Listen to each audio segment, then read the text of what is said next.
Here we are, day 6. Time to finally do Beneath Cursed Tides quest, and then get on to the Vampire quest chain. So here I am, I teleport to Draenor Village. Now I'm able to do Beneath Cursed Tides.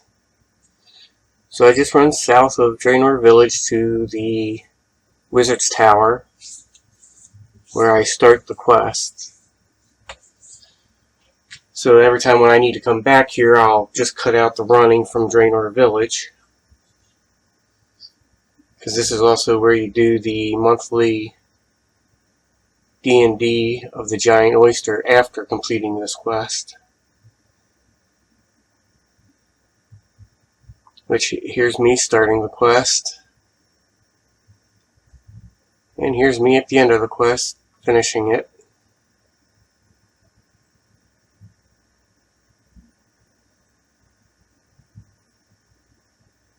I get my rewards.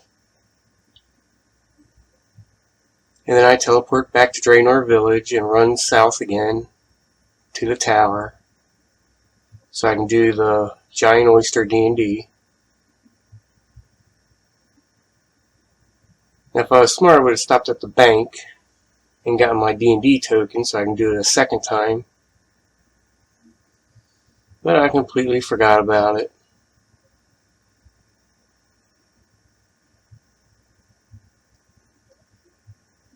So we go back here to Wizard Myrtle, who we started the quest at. Now we don't need to go through her chat options here anymore. So all we gotta do is right click on her and click dive. So now this is the Giant Oyster D&D. Gotta pick this seaweed until we get some tasty seaweed. This here was part of the quest, Beneath Cursed Tides.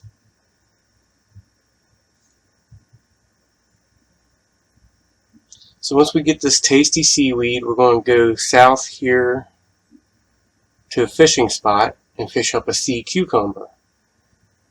And then what we do with them is we feed them to the oyster, and at the end of the month, or the beginning of the month, you can open up the oyster and get your reward, which is a chance roll on the clue scrolls rewards.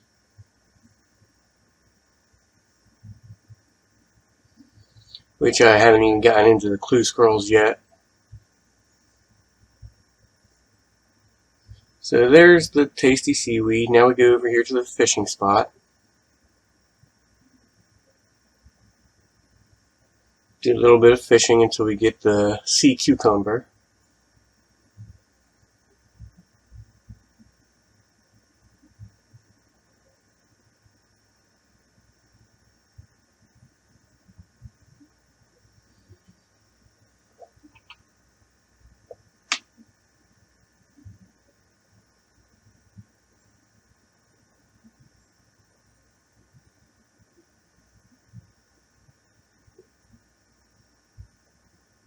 Level 5 fishing.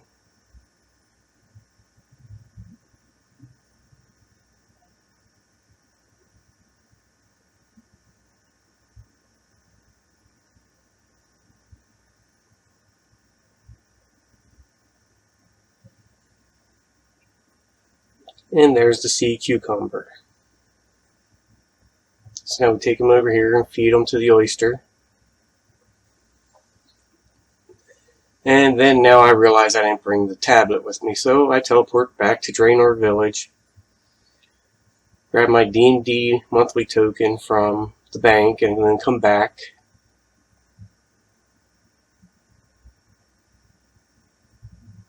So here's me coming back. I use the token.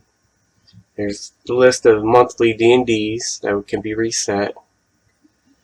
So I'm going to choose the Giant Oyster to reset it.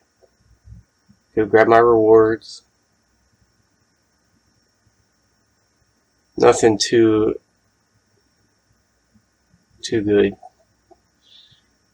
So I go back, do it a second time.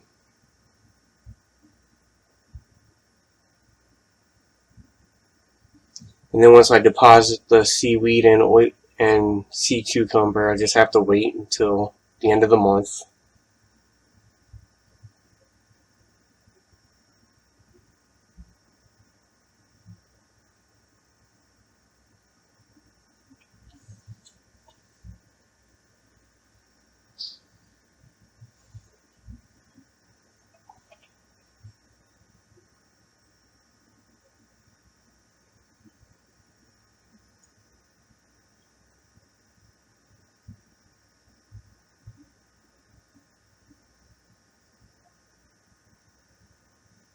Here I'm getting a little bit of farming XP, which I do want to try to get to level 17 farming so I can start player-owned farms.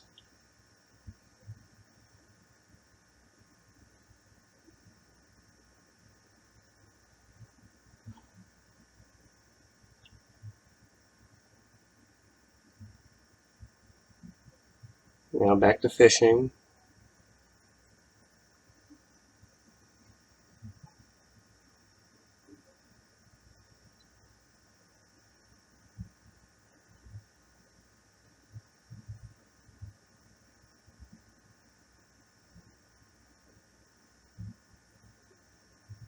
I've actually seen people get the dyes from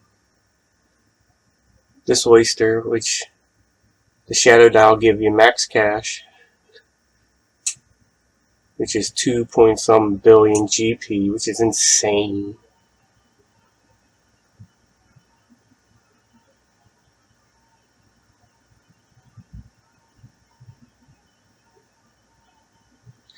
Unfortunately, like clue scrolls, you cannot re-roll these. But when you're doing clue scrolls, you can re-roll the rewards. So now I teleport to Berthorpe.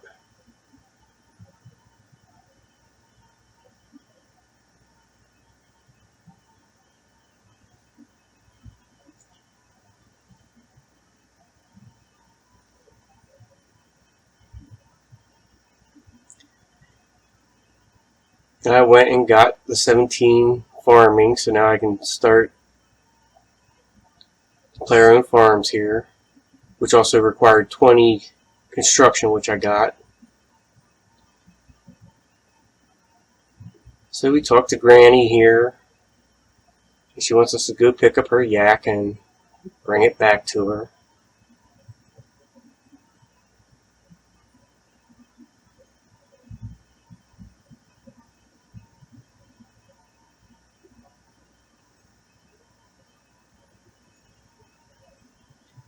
I should have just skipped through all this intro, but I read it.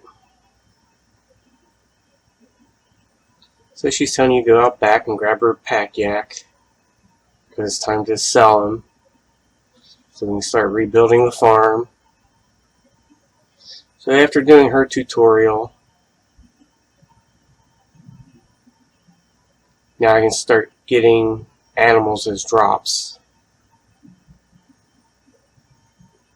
to raise on the farm. So I teleport back to Berthorpe.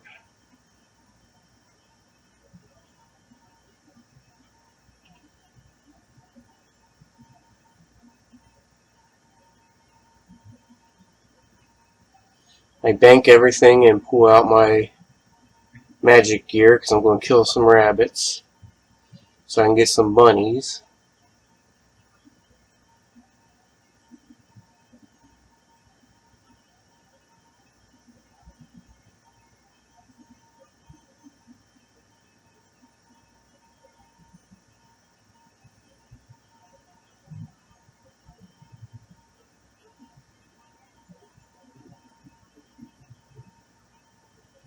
And I go over here and kill these rabbits, and every now and then I'll get some bunnies in my inventory.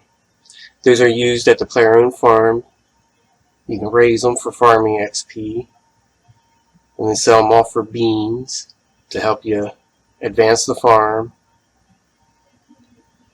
Or you do what I'm going to do here and sell them on the Grand Exchange. I get a whole inventory load here, and I take them to the GE and I sell them.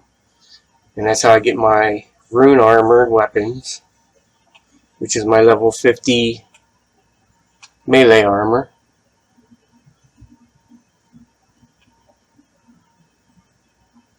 So here I am, I'm getting the full inventory.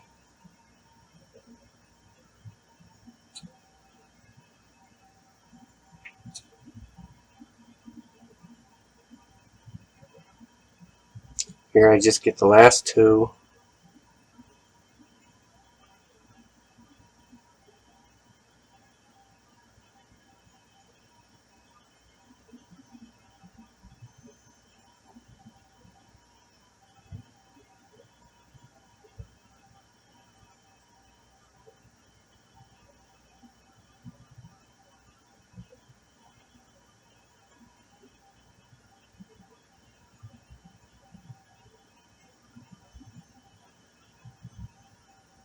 And when you get them, they automatically just appear in your inventory, like that.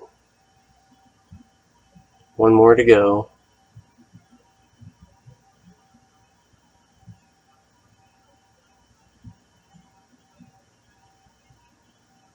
And there we have it.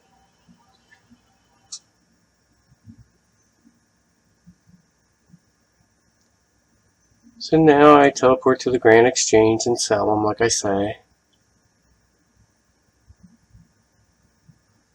I keep going to the lodestone, completely forgetting I have a Grand Exchange quick teleport there in the ring. And I bought the rune armor weapons.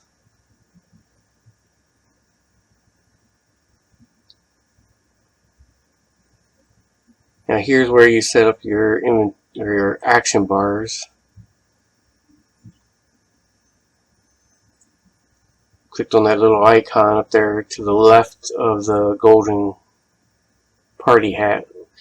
The one between the golden party hat and the compass, which looks like 3 orbs in a circle.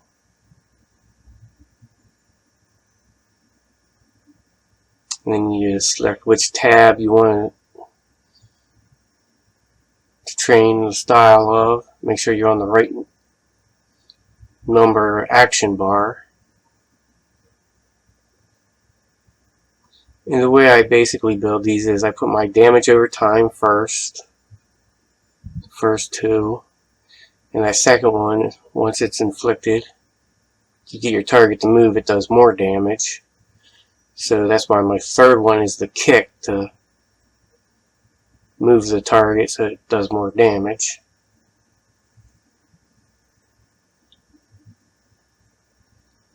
And I just continue putting on basic attacks. And here's my threshold, one of the 2 thresholds that I want to put on. It's important to read what the attacks do. And again, I'm no expert. This is just how I do it, how I'm doing it.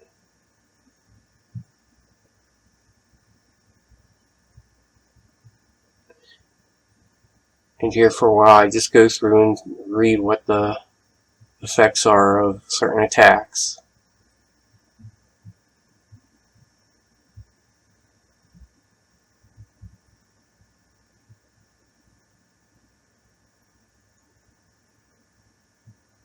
And then when I switch over here and I put my ultimate ability on, which is not that one.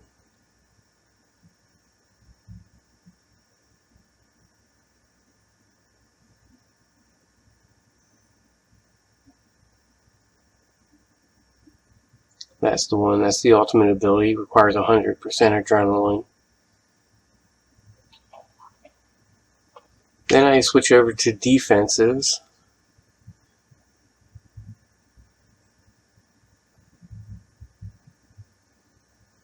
Which my first one here, as you see, requires a shield and 100% adrenaline and 52 defense, which I don't have just yet. But I'll still put it on the bar anyway. And of course we're going to put freedom on the bar. That frees you from stuns. And that should be good for now.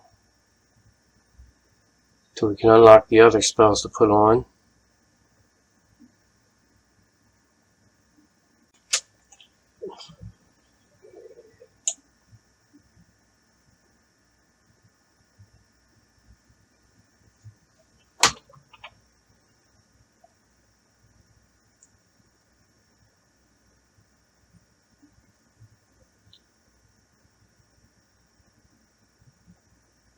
Okay, so now I bank all this magic gear, because now I'm going to get started on my quest for the vampire chain.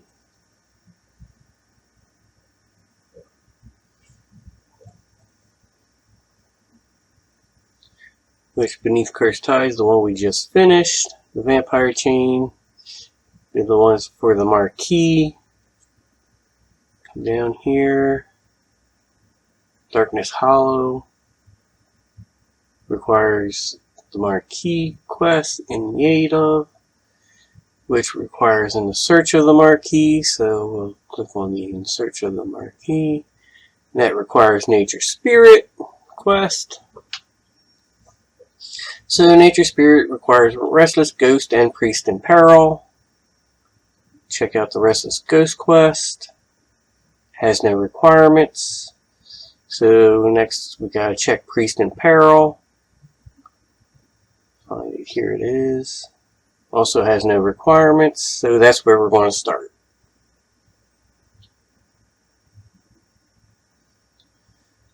$25 pure essences, so we can buy those from the Grand Exchange here.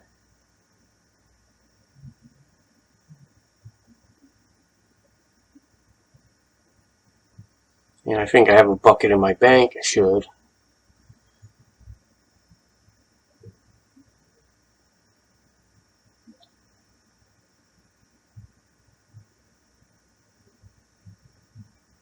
So it's 25.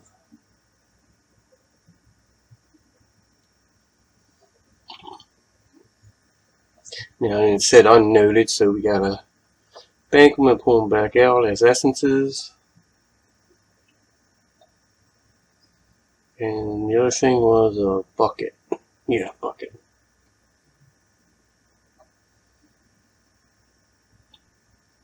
So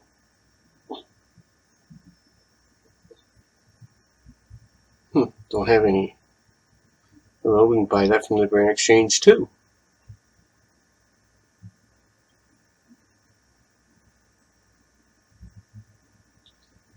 So in here I put in my offer. It doesn't sell right away, but eventually it does. And then I go to start the quest.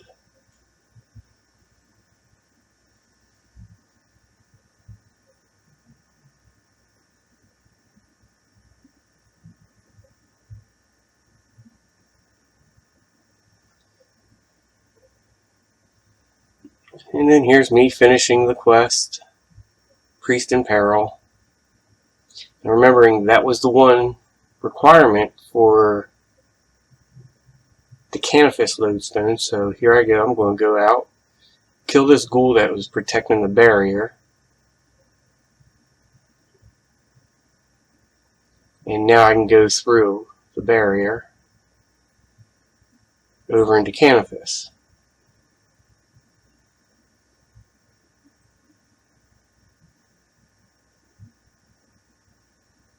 So without giving any spoilers away, I just run straight through Canifis and unlock the lodestone.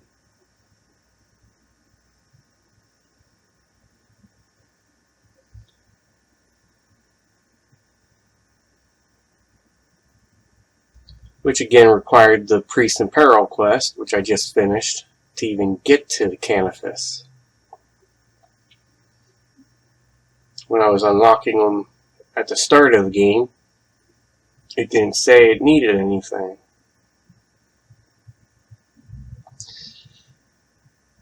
So that was Priest in Peril. Now we gotta do the Restless Ghost quest. Come down here. Nature Spirit, yeah, Restless Ghost. Has no requirements. Armor, level 7 skeleton. Yeah, I should be alright for that. So here's me finishing up the Nature Spirit quest.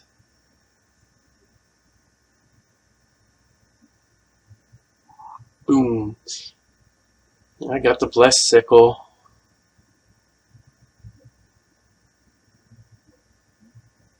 Hold on a moment. I wasn't doing that. I was doing the Restless Ghost. Huh. I totally cut out the Restless Ghost quest. Oh, well, I did the Restless Ghost and then came back and did Nature Spirit.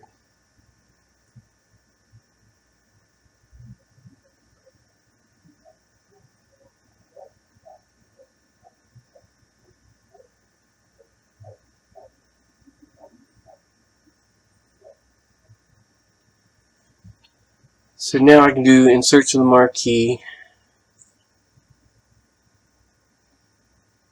which will open up in the aid of the Marquee.